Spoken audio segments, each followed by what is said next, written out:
If you've been looking for a simple way to install HDO Box on your Android TV, this guide will walk you through the entire process step by step. The good news is that you can install it in just a few minutes, and there are two easy methods you can use depending on what's most convenient for you. You can either download HDO Box through the Google Play Store on your Android TV, or you can install it using your TV's built-in browser. Both options work, but before you try either one, there's an important setting you need to adjust first. Start by heading into your Android TV settings. Look for the section that controls security or app permissions. Inside, make sure to allow unknown sources for installations.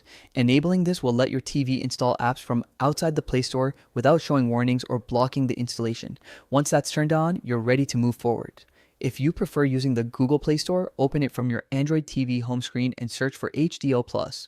In many cases, the app appears there and you can install it just like any other app. It's quick and straightforward, and it's the easiest method if it shows up in your region.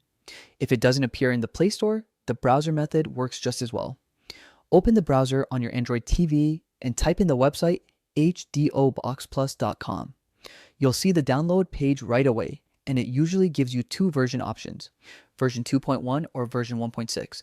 Both versions install without any issues, so you can choose whichever one you prefer. Just click the download button, wait for the file to finish downloading, and then select install. Once the installation starts, it should run smoothly without any prompts asking for extra permissions, thanks to the setting we enabled earlier. After it finishes, go back to your apps list, open HDO Box, and you're all set. You can now enjoy streaming right from your Android TV. And that's all you need to do to install HDO Box on Android TV using either the Play Store or your browser.